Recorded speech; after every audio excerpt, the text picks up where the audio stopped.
Alam ko po marami sa inyong may alam na matagal ko po piniling manahimik. Bakit? Kasi kagaya po ng iba sa inyo, natakot po ako. Kasi nung huling beses po na ginamit ko yung platform ko sa usaping politika, hindi naging maganda yung nangyari. Naging dramatic po yung experience ko nun. Kagaya po ng nararanasan ngayon ng ibang mga artista na nagsalita. Ang dami pong pag-atake, ang daming sinabi, hindi lang sa akin, pero pati pamilya ko. Kaya sinabi ko po nun sa sarili ko na yun na yung huling beses na magsasalita ako sa ganong usapin kasi ayoko nang maulit yun. Pero ngayon, dito po ako kasi pakiramdam ko kailangan. Pakiramdam ko kahit wala man kasiguraduhan na marinig to, at least may ginawa ako. Pakiramdam ko kailangan kong maging boses ng iba. Kaya andito po ako, pinipili kong magsalita kasi nagpatong-patong na yung mga dahilan. Maaring marami sa inyo iniisip po na maginhawa yung buhay namin kumpara sa iba. Opo, pero hindi po doon nagtatapos yun eh. Mas may responsibilidad po kami na tumulong sa iba. Hindi po ibig sabihin nun, hindi kami apektado sa nangyayari kasi hindi namin kayang makita yung mga tao na nahihirapan, na umiiyak, na hindi alam kung ano na mangyayari sa kanila. Kaya nandito po kami kasi responsibilidad namin makaramdam para maging boses ng mga taong hindi mapakinggan. Kasi kung di kami magsalita, sinong magsasalita para sa kanila? Meron po akong isang linya dun sa movie na nagawa ko nung huli. Ang sinabi dun, ang choice para lang sa may pera.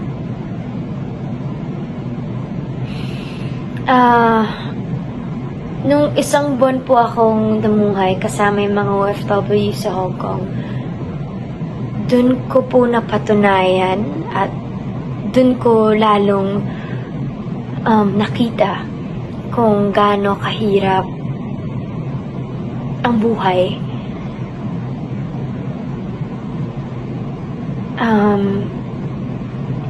Kaya nakakalungkot man isipin, totoo yung sinabi nila na ang choice hindi para sa lahat. Hindi lahat kasing swerte natin, nakakalungkot yun.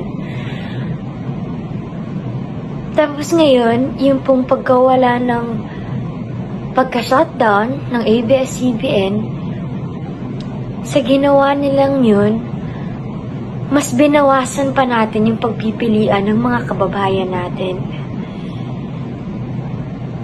Alam po natin na marami sa lugar sa Pilipinas na ang tanging channel na meron sila, nasasagap lang nila ay ang ABS-CBN. Sa panahon po ngayon ng pandemya na kailangan po natin ng impormasyon maya't maya. Alam po natin kung gaano ka-importante ang news, ang pagkukuhanan ng impormasyon. Pero ngayon, nawala din po yun sa mga kababayan natin. So, paano po sila makakakuha ng update sa nangyayari sa mundo, sa Pilipinas? Pangalawa, sa hinaharap po natin ngayon, alam natin kung gaano kahirap ang pinagdadaanan ng lahat. Na yung tanging nagpapasaya sa kanila o yung isa sa mga bagay na nagpapasaya sa kanila, yung libangan nila sa panunood. Pati po yun, naalis sa kanila. Yung makapanood lang sila ng konting ganyan, mapanood nila yung paborito nilang teleserye, makakalimutan nila kahit papano yung problema. Yung libangan na yun, pati yun, ngayon napagkait na rin sa kanila. So, impormasyon, libangan.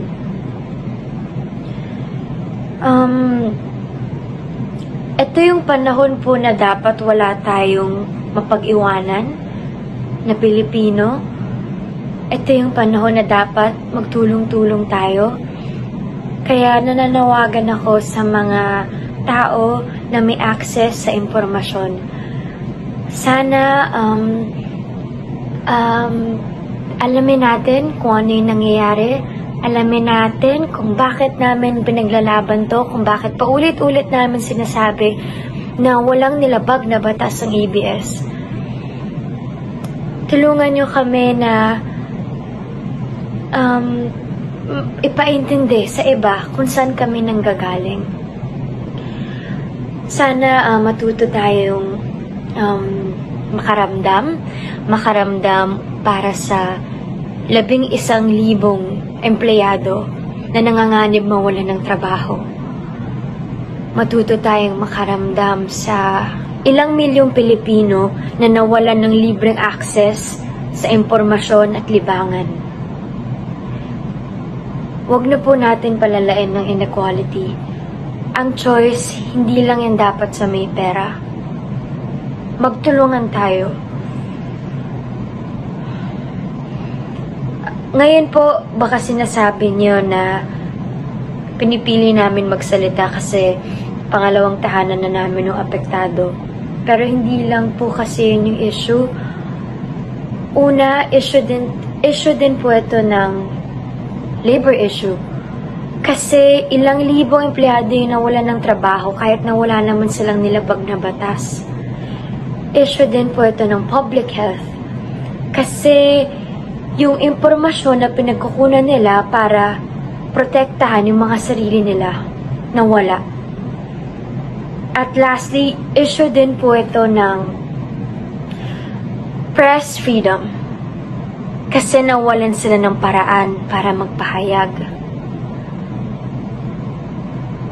Kaya nananawagan po ako sa mga kinaukulan na sana bigyan natin ng atensyon yung mas kailangan, yung pong mas makakabuti para sa nakakarami.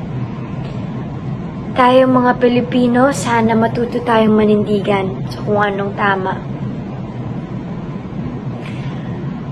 Sana magamit natin yung boses natin para mapahayag ng responsable kung ano yung mga saloobin natin.